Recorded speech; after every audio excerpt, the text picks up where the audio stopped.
Depend کرتا ہے آپ کے اپنے عمل پر، آپ کی اپنی سوچ پر. اب عمل ہے نہیں، اور موت اور اس کے بعد کا علم ہے بندے کو، وہ ڈرے گا کہ یار اس حال میں مر گیا تو میرا کیا بنے گا. یہ ایک ڈر ہے. ایک ڈر، اس کو آپ ڈر کہیں یا اس کو آپ جو بھی نام دیں، وہ دنیا کا چھوٹ جانا، بیوی بچوں کا چھوٹ جانا، مال و اسباب و دولت کا چھوٹ جانا، یہ ایک ڈر ہے.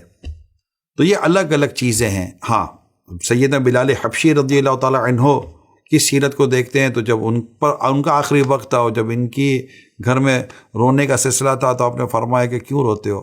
کل بلال سرکار و صحابہ سے ملے گا صلی اللہ علیہ وسلم و رضی اللہ تعالی عنہ. تو یہ بھی ایک سوچ ہے.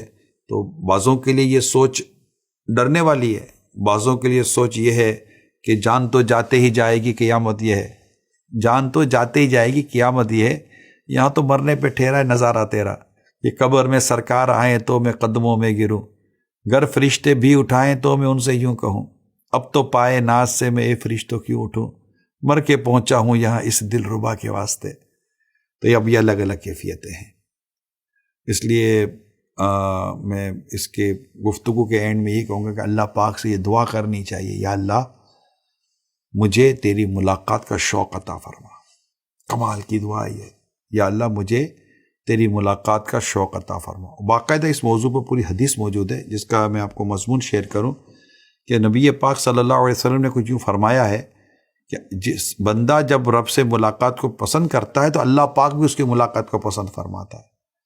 تو عرض کی کہ یا رسول اللہ صلی اللہ علیہ وسلم، رب سے ملاقات کو کون ناپسند کرے گا؟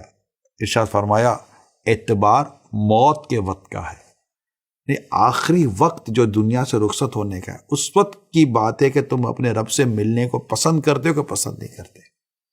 یہ بات بہت سنجیدہ کرنے والی ہے کہ ہر شخص پر روح قبض ہونے سے پہلے، جب کسی بھی لمحے پہلے اس پر یہ بات ظاہر کر دی جاتی ہے کہ اس کا ٹھکانہ کہاں ہے.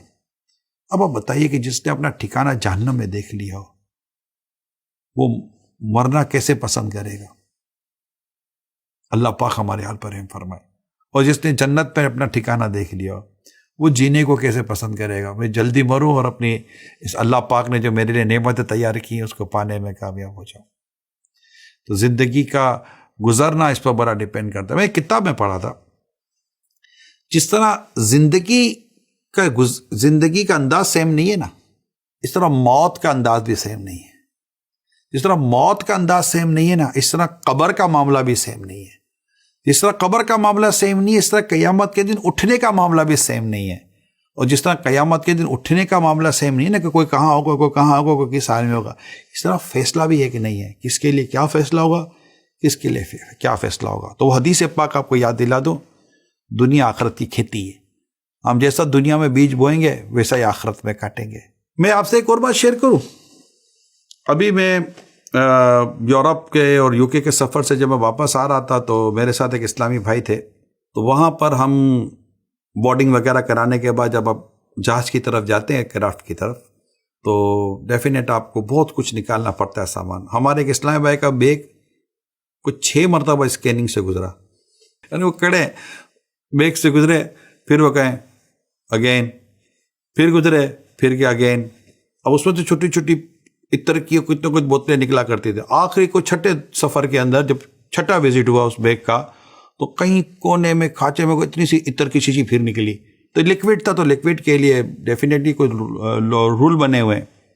میں دیکھتا ہوں، میں آپ کو صحیح بتاؤں، دیکھ میرے ساتھ جو اسلام پہ تھے، میں نے کہا کچھ تصور ہو رہا ہے کیا؟ قیامت. ہلکے پھلکے لوگ، کچھ بھی ایسی کوئی اللیگل یا کوئی مطلب کہ قابل اعتراض چیز ہی نہیں ہے. یار کیسے گزر گئے یار، مسئلہ ہی کوئی نہیں ہے. جیسے نکلے ٹوٹو بھی نہیں بجا.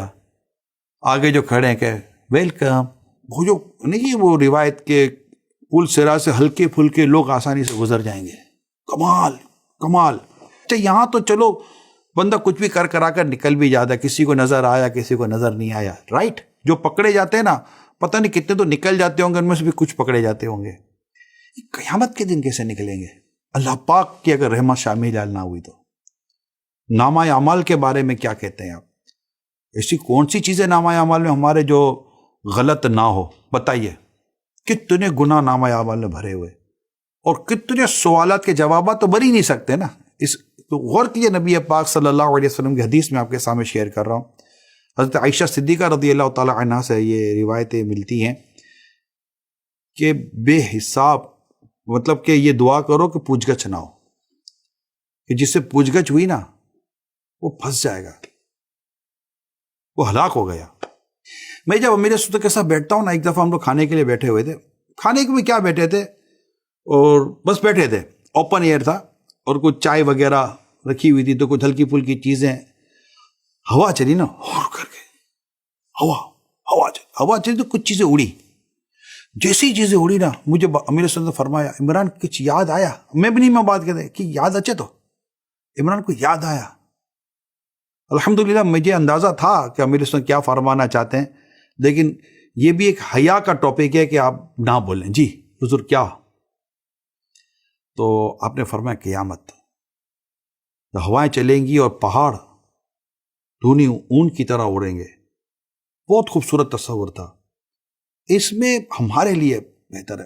اب بھی مطلب کہ ارے مزہ آ رہا ہے، کیا مزہ آ رہا ہے کیا مزہ آ رہا ہے. اللہ ہم سب کو ایمان کی سلامتی نصیب فرمائے. یہ جو میں نے جتنی باتیں آپ کو بیان کی ہے نا، یہ تصورات سے آخرت کی سوچ بنتی ہے، اور اس سے کیا پتہ ملتا ہے؟ غم آخرت. میں غم آخرت کا فائدہ آپ کو آخر میں بتاتا ہوں. غم آخرت کا فائدہ یہ ہے، جو حدیث پاک میں نے پڑھی ہے اور جو میں نے اس کی شرح، اس کا جو خلاصہ پڑھا ہے، یہ میں آپ کے سامنے شیئر کرتا ہوں. جس سے اللہ پاک غم آخرت دے دینا، اس کو اللہ پاک دنیا کے غموں سے نجات دے دیتا ہے. یہ جو میں نے آپ کے ساتھ پورا یہ جو ایپیسوڈ ہے نا میرا، یہ غم آخرت پر ہے، آخرت کی سوچ پر ہے، آخرت کی فکر پر ہے، آخرت کے تصورات پر ہے کہ میرا کیا بنے گا، تب کیا بنے گا. یہ وہ غم ہے کہ جو غم اگر مل جائے نا تو دنیا کے غموں پر یہ غم غالب آ جاتا ہے. پھر وہ دنیا کے غم نہیں رہتے. سکون نہ نصیب ہو تو آپ کہیے گا، اور اس کے لیے اچھی صحبت چاہیے. دعوت اسلامی کے جیسے دینی ماحول ہے، خود ہمارے سوشل پلیٹ فارم ہے جس پر آپ اس وقت مجھے دیکھ رہے ہیں، دعوت اسلامی کا زبردست سوشل پلیٹ فارم ہے. آپ دیکھیے یار، کوئی اب کیسی خوبصورت اور کتنی قیمتی باتیں ملتی ہیں. یعنی سوشل میڈیا اس وقت دنیا میں کتنی تکلیفوں کا باعث بن رہا ہے، کتنا مطلب کہ بھٹکتا بندہ سوشل میڈیا کے ذریعے. مگر ایک دعوت اسلامی کا سوشل میڈیا جو بھٹکے ہوں کو راستے پہ لاتا ہے. ورنہ تو سوشل میڈیا کے ذریعے کئی راستے پر چلنے والے بھٹک گئے، مگر یہ تحریک کا، یہ دعوت اسلامی کا کی ایک اسپرچولیٹی ہے کہ بھٹکوں ہوں کو سوشل میڈیا کے ذریعے راستے پر لے آنا. کمال کر دیا. تو آپ دعوت اسلامی کے تمام پیجز کو لائک بھی کریں، سبسکرائب بھی کریں، فالو بھی کریں، اور اس کو شیئر بھی کریں.